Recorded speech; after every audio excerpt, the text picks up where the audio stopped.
No Análises Renais, Renan analisa a anistia e o plano de bastidor. Vamos conferir as suas ideias. Tá. Todo mundo sabe que o Bolsonaro ele tá fazendo essa manifestação como consequência de uma manifestação fraca que houve no Rio de Janeiro. Havia dentro da turma dele, a turma que organizou a manifestação lá no Rio, um sentimento de que em São Paulo teria sido maior, porque as manifestações em São Paulo são maiores, porque São Paulo é maior do que o Rio de Janeiro. Tá?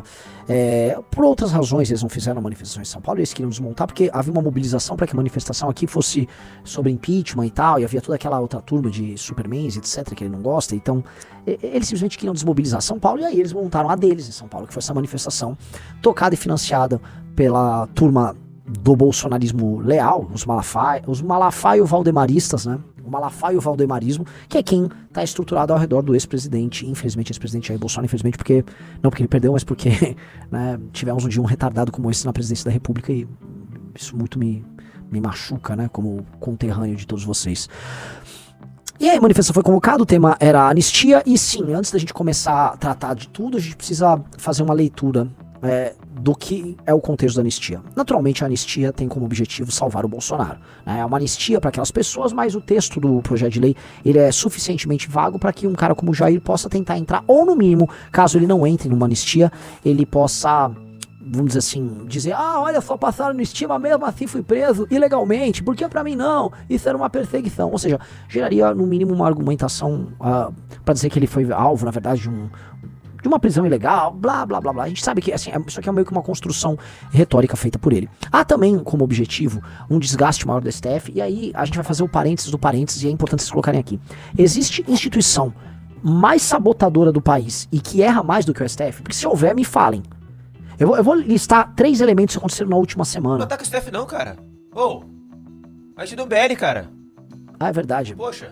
O STF, 3 coisas que ele fez. A ADPF das favelas deve ter visto, né? Isso aí precisa ser dito. O STF, ele se posicionou de maneira muito clara.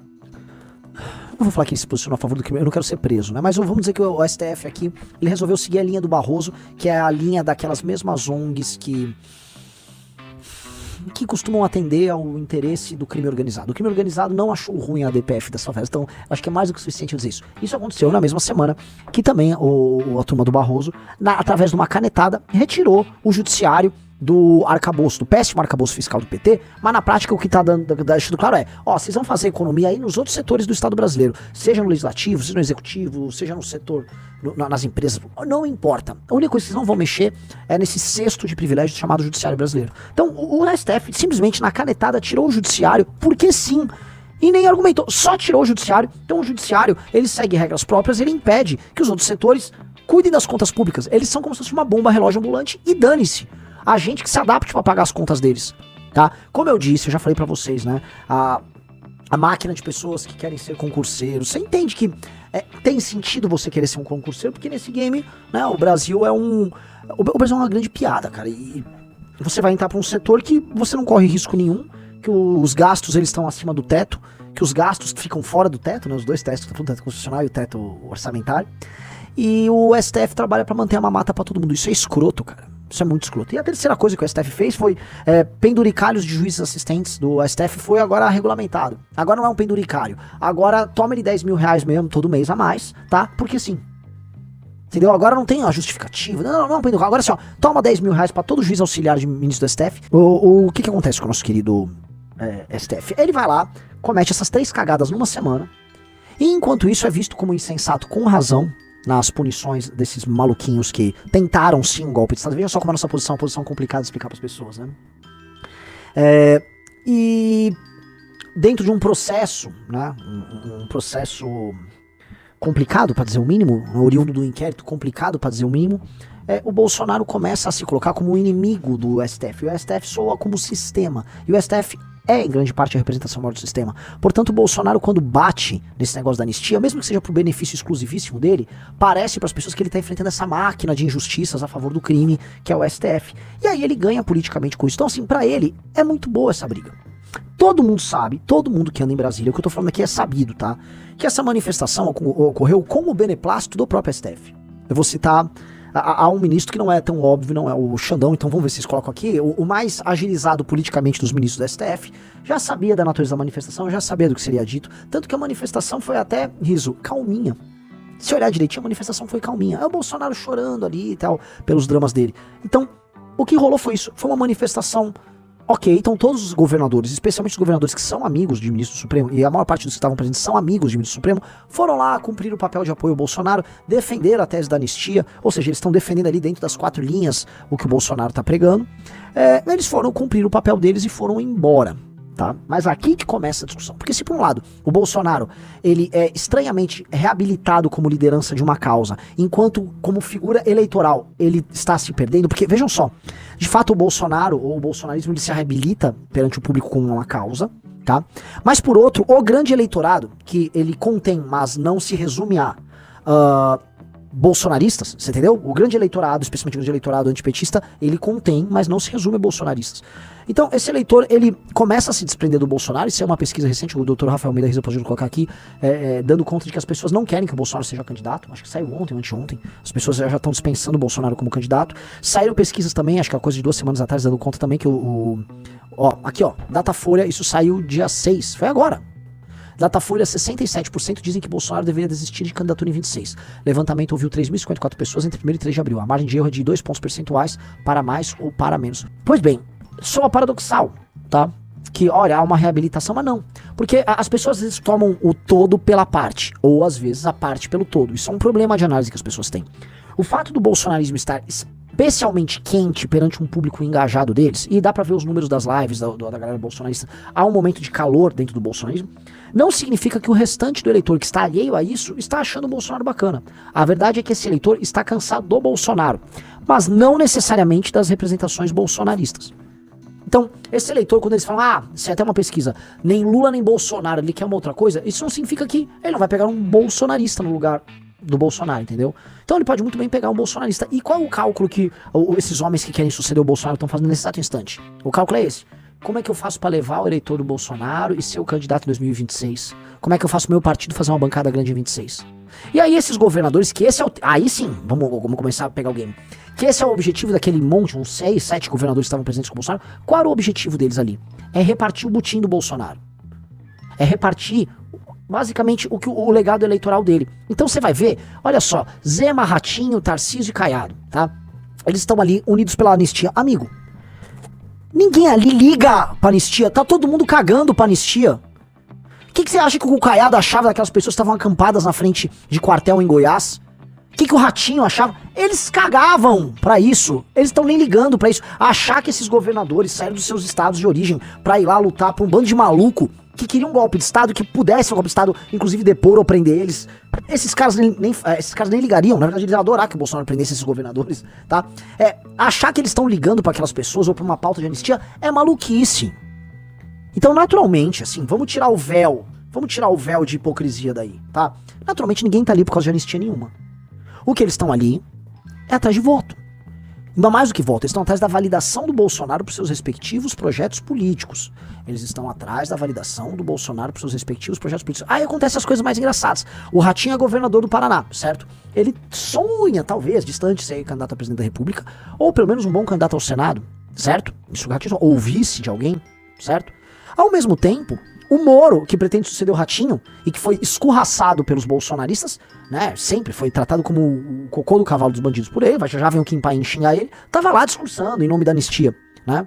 O Zema tava lá e o Nicolas tava lá, por Minas Gerais. Ou seja, é uma briga por espólio político. De maneira clara, tava todo mundo ali buscando espólio. Estamos unidos. Vocês estão unidos por nada. Essa causa aí é o seguinte: se chegar o Alexandre de Moraes, passar a mão no telefone e ligar para algum desses governadores e falar: sai fora desse assunto, senão todo mundo sai fora. Então, se o Xandão pegar, passar a mão no telefone, é isso. Então, o que eles estão fazendo é uma construção pessoal dentro de determinados termos. E quais são os termos? Os termos são: haverá eleição em 2026 e é muito provável que um candidato antipetista derrote o Lula ou o sucessor do Lula na eleição de 26. Capite? Todo mundo entendeu isso aqui? Então essa é a coisa número 1. Coisa número 2. Este presidente eleito sairá de uma coalizão de partidos do Centrão. Certo? Todo mundo entendeu? Beleza. Coisa número 3. Essa coalizão de partidos do Centrão vai oferecer um conjunto de candidatos que vão se colocar na mesa. E que se não forem candidatos a presidente, no mínimo vão obrigar os outros a sentar e obter uma negociação boa. Não só para o candidato, mas para o partido. Capite? Entendeu, Riso? Capite. Eu digo isso porque na eleição de 2000... Além de eu saber que isso está acontecendo, porque eu conheço os envolvidos, eu sei também que na eleição de 22, quando houve uma série de candidatos se reunindo para conversar sobre quem vai ser o candidato do centro, eu cheguei a estar nesses grupos de WhatsApp, tinham vários ali.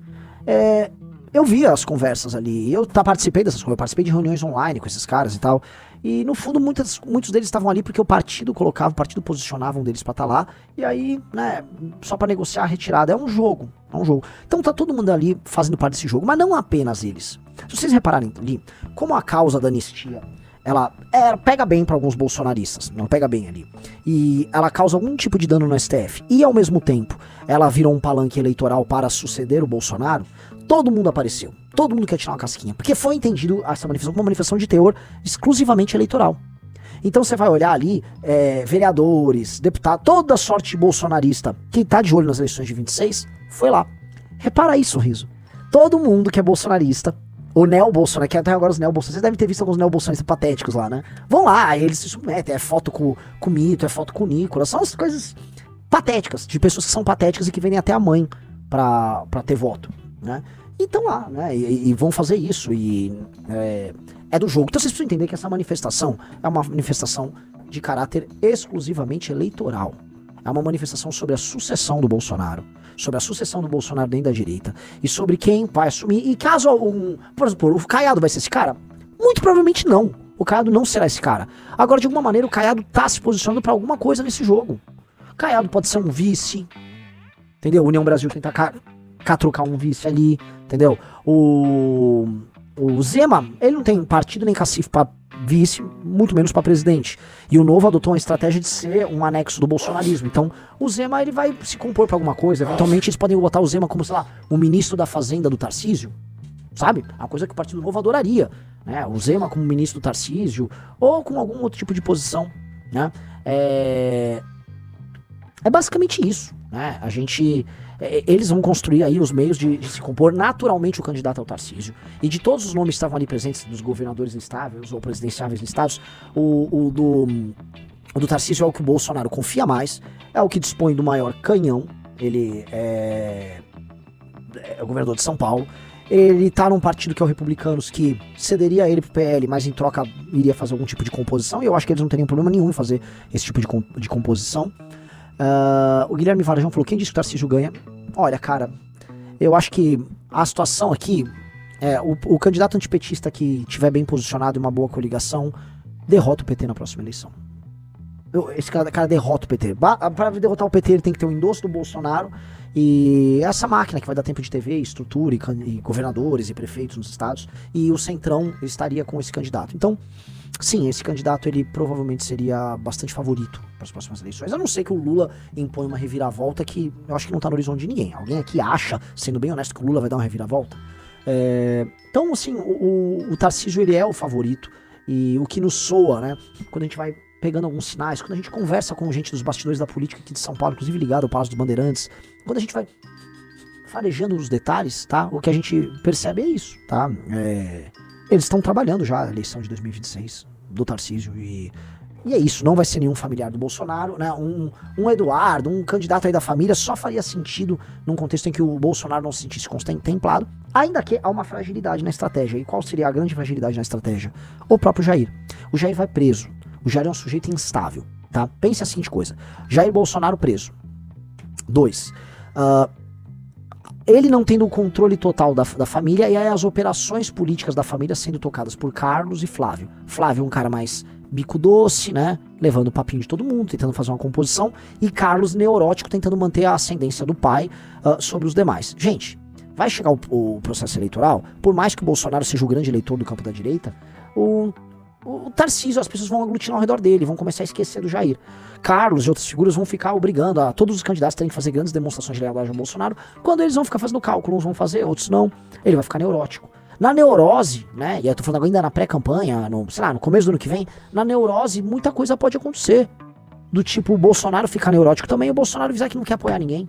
Esse tipo de coisa pode acontecer. Um cara como o Tarcísio jamais será candidato a presidente se não contar com o apoio direto, reto e claro do Jair. Se o Bolsonaro não endossar ele não vai abandonar uma vitória certa em São Paulo por uma candidatura incerta à presidência da República, entenderam?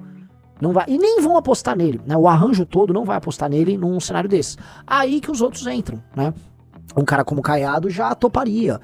O próprio Zema Adoreira tá na fila, ainda que ele tá bem lá atrás na fila. E aí outros nomes que poderiam ser lançados ou aventados, tá? Tem muito arranjo pra construir. O PSD do Kassab é um partido que tá no governo Lula, que tá com o Eduardo Paes e tá com o Tarcísio. Ele tá com todo mundo porque ele é um partido do centrão, então ele é governo e governo e oposição ao mesmo tempo e ele pode, né? Bota um de vice no outro, um espera. Tem uma estratégia que está sendo traçada pelo Eduardo Paes, esperando que o Lula não seja candidato a presidente, tá? Ou seja, eles colocam como vice pelo PSD do Lula. O Lula não é candidato, e aí ele troca apoio no Rio de Janeiro, por exemplo, em troca dele ser o candidato majoritário, né, à presidência da República. E aí o PT e o Lula endossariam um cara como ele poderia levar os votos do Lula com uma rejeição menor, por exemplo, do Tarcísio, ele brigar ali pra ganhar a presidência da República sendo um candidato muito disputado. Esses caras, como eu já falei pra vocês, esses caras não vão querer ter concorrentes que possam evitar que o candidato do Centrão chegue no segundo turno. Isso quer dizer que um cara como o Pablo Marçal, ele vai fazer duas coisas. O STF simplesmente pode dar uma canetada e tirar ele da eleição, entendeu, Riso? Sim. Simplesmente tirar ele da eleição. Porque esse aqui seria um arranjo, tá? Um arranjo que envolve Centrão, Tarcísio e tal, e Bolsonaro preso, seria um arranjo de amizade. Ó, a STF pacificou, vocês botam o presidente que vocês querem, vocês roubam aí, todo mundo se compõe. O orçamento secreto é mantido, é um grande acordão. A próxima eleição presidencial, ela não importa se o candidato Lula vença ou o candidato do Bolsonaro vença, ambos os candidatos serão candidatos do STF, vocês entenderam? Vai ser um candidato biônico do STF. O Lula já foi um candidato biônico do STF. O Bolsonaro, quando era presidente, já era submisso ao STF. E o próximo presidente, nomeado inclusive o Bolsonaro, que estava provavelmente, o provável novo presidente, que está nessa foto, ou que estava naquele caminhão do Bolsonaro, este cara será um cara que terá o beneplácito do STF. Ele só vencerá a eleição porque vai estar em um comum acordo com o STF. Então o STF vai canetar. O Marçal tá aparecendo, aí tira o Marçal da jogada. Eles vão fazer isso. E eventualmente o Marçal pode se compor, inclusive, para ser candidato a governador aqui de São Paulo, como tem um zum. Quem não entra nessa equação estando dentro da direita, Riso? Nós? Partido Missão. Partido Missão terá um candidato a presidente. Então é bem possível, tá? Que os candidatos sejam o candidato do PT, o Ciro Gomes, que tá todo animado querendo lançar a candidatura, um Tarcísio da vida, um candidato aí desse bloco, e um candidato da Missão. Aí talvez algum louquinho de esquerda, um cara do PSOL. É bem possível. É bastante possível. Não digo super provável, mas as possibilidades são extremamente altas. Então, num jogo desses, a Missão ela quebra um pouco esse jogo de cartas marcadas. A gente não seria um dos, vamos dizer, partidos do jogo. Você assistiu ao Legião das Ideias. Para mais ideias, continue conosco. E continue acompanhando as lives do Renan Santos para mais.